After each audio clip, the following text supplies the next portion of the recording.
Hi team, you know what it is. We are back with another dose of that spiritual bleach to burn through those common and persistent blockages that seem to impede our path to awakening, our path to enlightenment. And it turns out these blockages aren't really blockages at all. They are often one of two things. One, just a small gap in our understanding. And that gap in understanding can be like if we had a wire that was carrying a very powerful electrical current. Even the smallest gap would prevent the current from continuing. It doesn't take much of a gap to halt the current. Doesn't matter how powerful the current is. If there's a gap, there's a gap. What we need to do is just get that understanding in place so that the current can flow freely. That energy, that universal consciousness energy can flow freely once we have plugged that gap.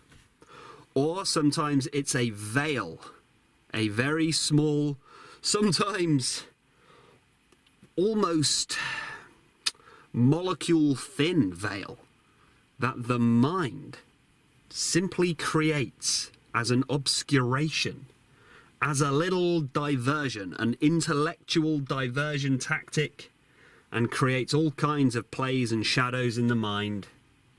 And these plays and shadows in the mind can endarken our experience. And it is the removal of this veil that reveals the enlightenment. This is something very, very crucial. The enlightenment is always there. The current is always there. The energy is always there. The infinite universal consciousness is always there. The enlightenment exists constantly, perfectly. It's right there for you. All you need to do is look in the right direction. But the mind keeps going, no, don't look over there, look over here, and pulls you into all kinds of crazy delusions. And those crazy delusions are what blocks our path.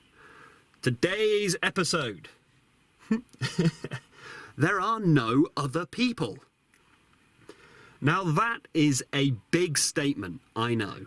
There are no other people. Often, on the spiritual path, this path of awakening and enlightenment, what we're doing is removing the illusion of being an individual, temporary, finite body and mind. We often simply believe ourselves to be an individual body-mind that is like a small lamp of consciousness, of conscious awareness. It's like generated by the brain somehow, and we pilot this meat suit, and in the brain part at the top, there's kind of like a spotlight of consciousness that kind of shines out from the brain, something like that. But upon awakening, we realized that that was actually an illusion. And along with that, we also recognize that the personal narrative that we tell ourselves, the story of me, the story you tell yourself about yourself, which is probably your favorite habit in your mind, the story you tell yourself about yourself is an illusion. There's no such thing. The moment you stop telling yourself that story, it vanishes. So recognizing that consciousness is actually always there in the background, and in many ways your consciousness is like the blank piece of paper on which all stories are written. And the peace of awakening, the inner peace, the serenity of awakening, comes from the permanent residing as the consciousness itself, unmixed with any of this stuff about the story, and no longer localized, no longer constrained, confined, and claustrophobically housed within this belief of being this flesh, bone, blood exoskeleton which has a brain, and the brain is the consciousness. We no longer tell ourselves that story. And so, just like that, upon the awakening, all of that falls away, and the sense of being the individual vanishes. But somewhere in that process, we go, hang on though, hang on. I can kind of grasp that I don't exist. Like, as you come to that experience, but you think, but what about everyone else? I mean, I can still see people walking around. There's one, for example. I can still see people walking around, and they still seem to be very highly fixated on their own personal stories. And they seem to be that flesh and blood thing that walks around, doing the thing, saying the thing, and that all seems to be carrying on. And as you come to the understanding of the kind of the illusion, the maya, the illusory nature of the apparent reality, you can't help but wonder, if I vanish, what happens then to my loved ones? How do I reconcile that? Because I have people in my life that are very near and dear to me, and I love them and I care for them, and I don't want them to vanish. Often we're quite happy to say, well, I'm happy for me to vanish, right? Because I'm kind of fed up with this guy. I'm kind of fed up with this story. I've had enough of it, and all of the suffering is contained within the story, so you can't wait to see the back of it, right? I'll see it out myself. Happy to let that one go, but we're not quite so happy to let go of the stories around our loved ones. So how to reconcile this, and what is this thing then? What are the other people? How does this work in this model, the infinite universal consciousness thing? What are other people then? Are they beings like me? And a very common one. So here's the first thing that we have to do, is absolutely not fall into the trap of solipsism, which is a very common, very often very subtle, people don't realize they're falling into this, a subtle diversion on the way to the top of this mountain, on the way to full awakening. Sometimes people fall into solipsism, which can mimic a true awakening. Solipsism is it's a facsimile, a false kind of enlightenment, although because you know, the best lies have an element of truth within them, and solipsism as a model of perceiving the universe has an element of truth in it, only there is one step to that. There's just one more step to go further. We arrive at solipsism and we need to go one further step. So to explain that, solipsism is the belief that you alone exist. You are the only being in existence.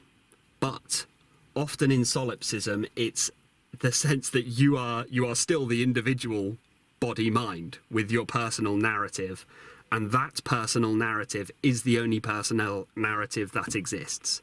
Nobody else actually exists. They're all the illusion. Everyone else is the illusion. The world is an illusion. Sure, we can tick those boxes. However, in solipsism, it's that, however, I exist, and I am the only one that does exist. Everyone else is just a simulation. This is like the idea that this is my world and everyone exists within my world. But which you can see it has a lot of analogies with Advaita, with non-duality. There's some of the wording and terminology in that is quite similar to Advaita, in which we say, well, nothing really exists. Everything exists within one singular consciousness. So you can see how the mistake is made. It's like, oh, well, everything exists within one consciousness. Therefore, everything exists within my consciousness. As a human being, everything exists within my human consciousness. You see the slight error there? So that's the solipsism mistake. And that is one spiritual blockage that if you have fallen down that, it's not that hard to, I won't say reverse, it's just to take another step. The idea is that is that even you don't exist. That's the step that we need to take, right? It's not that everything is appearing within one human consciousness. Is that there's not even one human consciousness. There is just consciousness.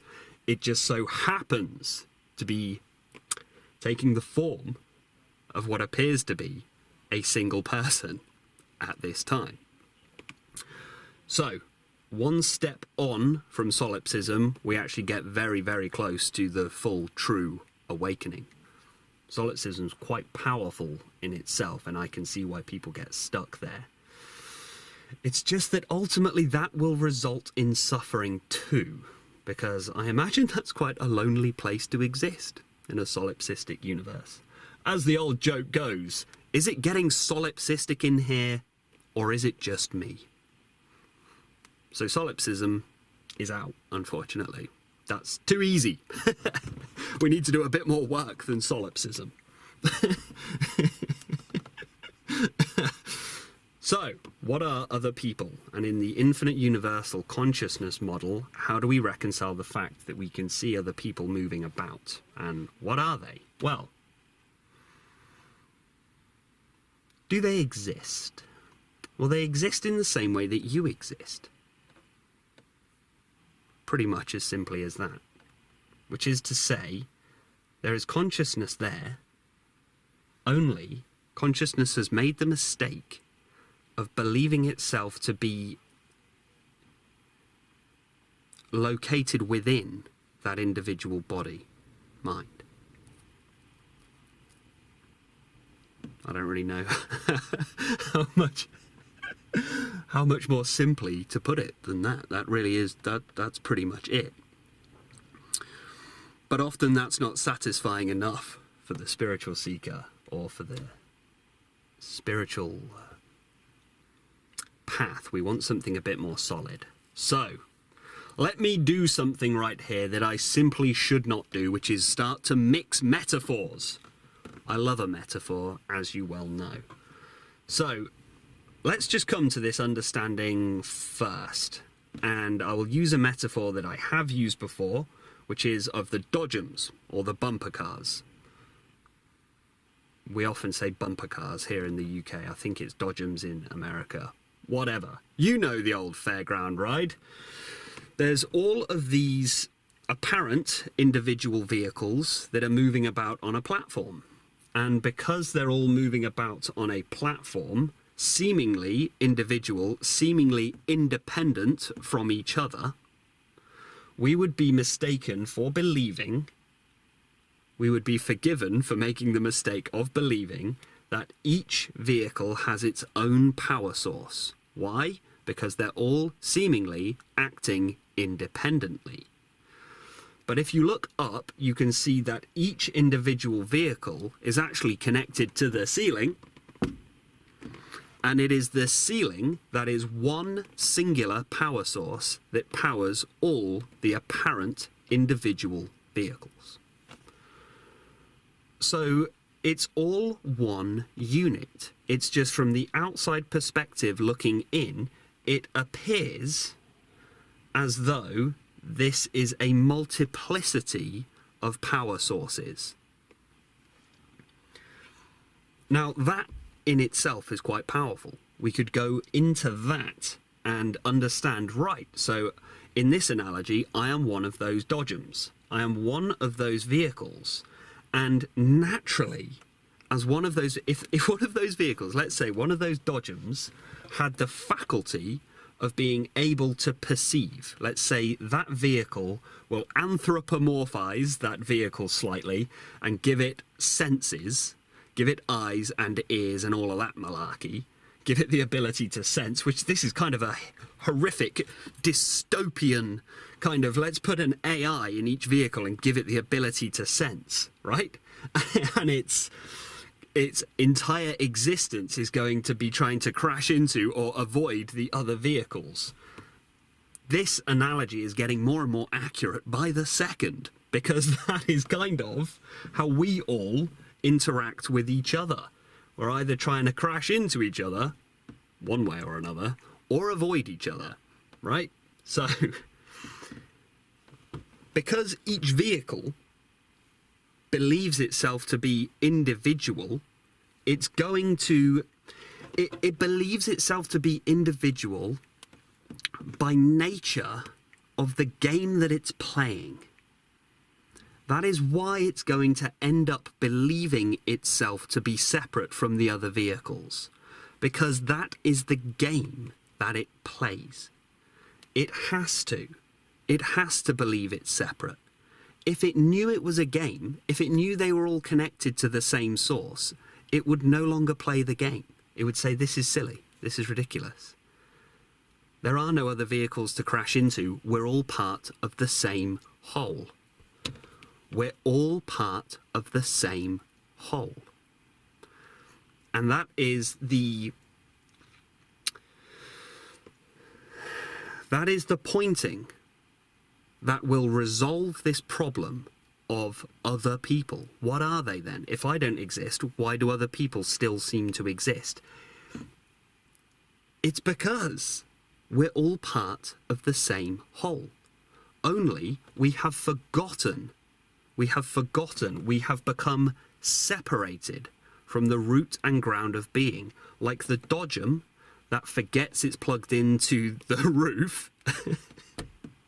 As a person, you forget that you are connected to the source of consciousness. The illuminating light behind everything, the method by which you are able to experience life is consciousness itself. If it wasn't for consciousness, if it wasn't for awareness, you wouldn't be having the experience of life. Now, each individual walking around isn't their own, like, Dodgem's fairground ride in their own head, right?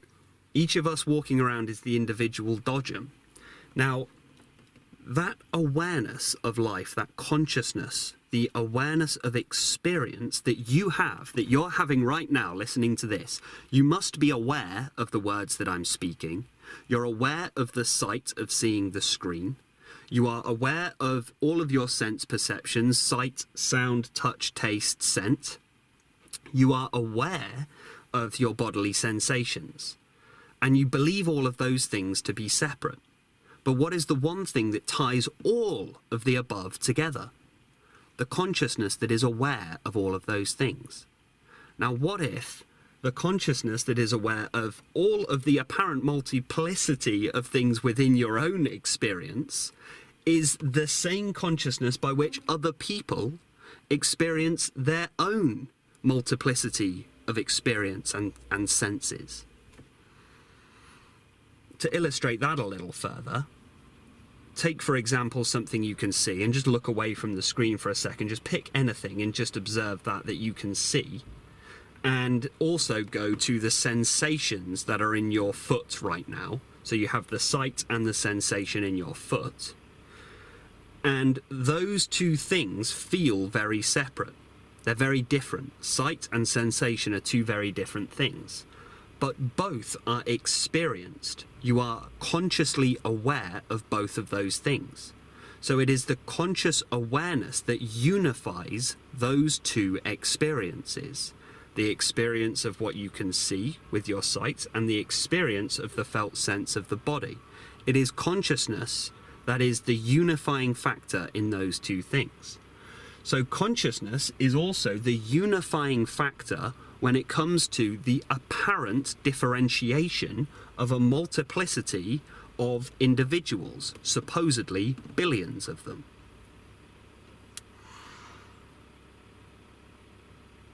So when I say there are no other people, the important word isn't no, and the important word isn't people. The important word is other.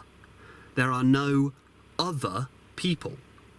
Meaning the consciousness by which you are aware of one individual body-mind is the same consciousness that is aware of all the others. You are not a Dodgem.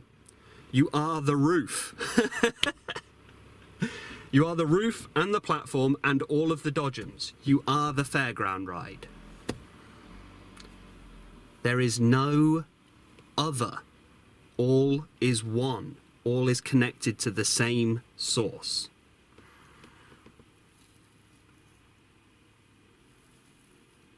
How to expand this metaphor.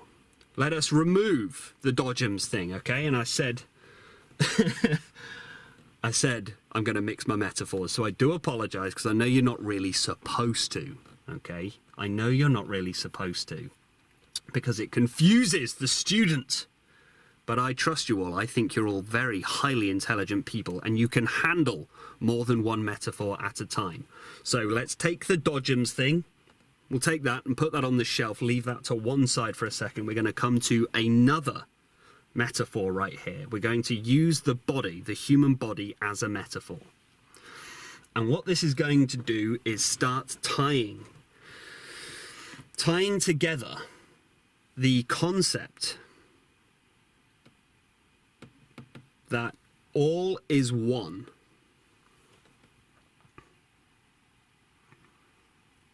Your hand is very different from your foot, right? But they belong to the same body. Now, if you zoom the perspective out and just look at a human body, you'd say, well, there's a human body. You wouldn't divide it into separate parts unless you were intentionally doing so. It's one whole. The gestalt is how everything works together. It is one whole. But if you split it into individual parts, it appears incredibly different. Now, imagine that your foot had consciousness. It would believe it's separate to your hand.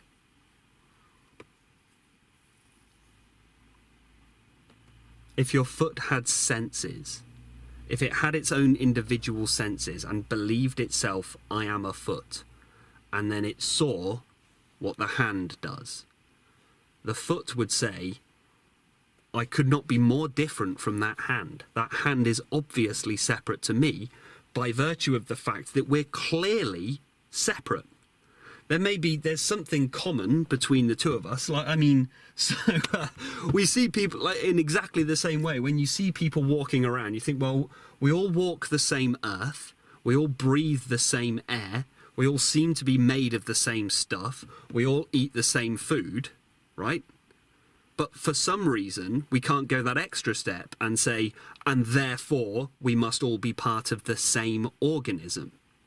We find it very difficult to just go that one extra little step and say, therefore, it's obvious we are all parts of one much bigger whole. We find it very, very difficult to arrive at that conclusion. But that's what we do on the in awakening. That's what we do when on the path of enlightenment, is removing that tiny little part of the brain. Like a kind of spiritual lobotomy. Maybe that's what I'll rename this series. Spiritual lobotomy. We need to remove the part of the mind that is creating the separation, that creates the differentiation. So the foot, if it had individual senses and believed itself to be separate, would look at the hand and say, we're obviously very different. Therefore, we cannot possibly be part of the same whole, right?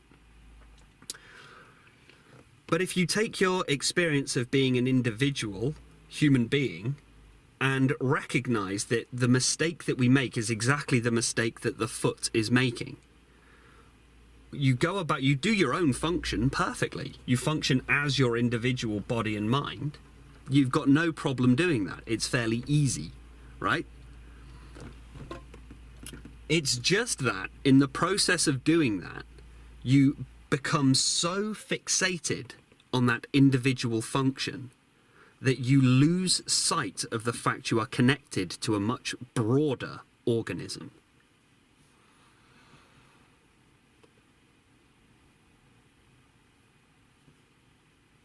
That's that.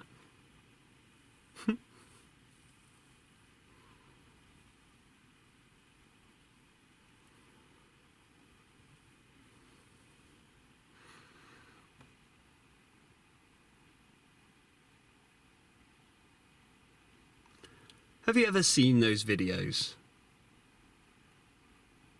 of flocks of birds, huge flocks of swallows that swarm and move about. When you observe them, they appear to be moving as one singular entity. It appears to be a life form in itself. It's only when you look a lot closer, that's when you can see that they are individual birds. Now, what if humanity is exactly like that? You can't see it from your own individual perspective, but if you could zoom out, if you could zoom the camera back far enough, you would see that all is moving in a harmony. There is a cohesion, but from our individual perspective, it often appears to be conflict. To take it back to the dodgems are probably absolutely sick of dodgems. They're probably exhausted from crashing into each other all the time and trying to avoid each other all the time. It must be exhausting. They hate that game. But from our perspective, we can see, well, that's just the game playing itself out.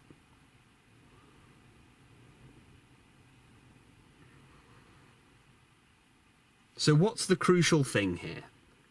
The crucial thing in this necessary step of resolving,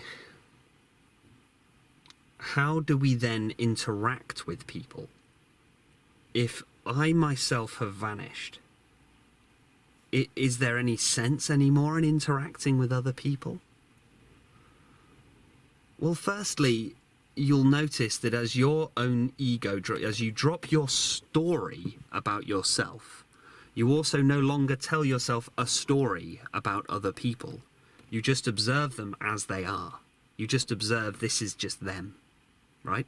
However they are on the day, whatever their energy is on the day, however they manifest on the day, that's just what you see is what is. What you experience is what you experience. There's no more story. There's no more conceptualizing. There's no more ideas about people. They just are what they are. And you tend to tune in much more to your deeper intuition and energy in relation to people, rather than go up into your head about it all. And you find, because I started this by saying, often we say, yeah, but what about my loved ones? Everyone becomes your loved one. Not in a very sort of sappy, soppy kind of way where you like go around hugging everyone and stuff like that. That would be a mistake in itself. You wouldn't ever do that. But it's that you just have a love for all people, even if you don't really like them. And that does happen quite often. Don't even really like people. I don't want to spend too much time with them, but I have a love for them, despite their behaviour. In the same way you love a child despite their behaviour, because you understand they're just being children. And it's the same way with people. No matter how awful they are, you go, but they're just being people. That's just what they do, right? So that tends to be how those interactions start to go. Everything's just a lot smoother, a lot friendlier. The crucial step, really, is that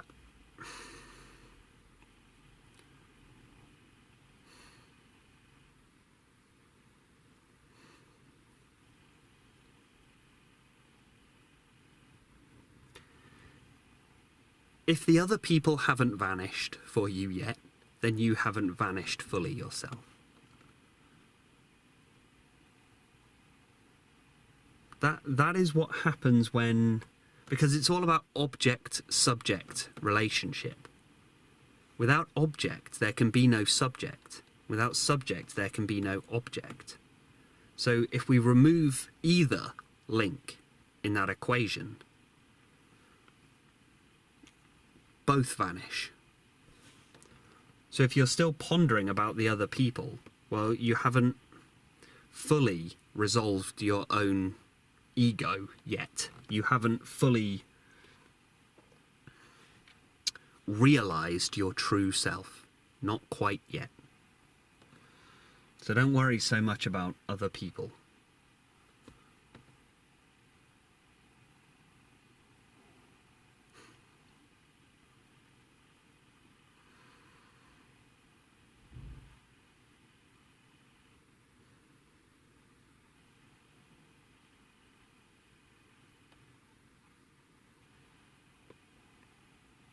That's about everything I've got for you today, team. Thank you so much for listening. Don't forget to hit like and subscribe on the way out. And feel free to hit the old channel membership if you want to gain access to my exclusive guided meditations and talks. And support me and my work. Synchronicity. Take care, be well, and stay present.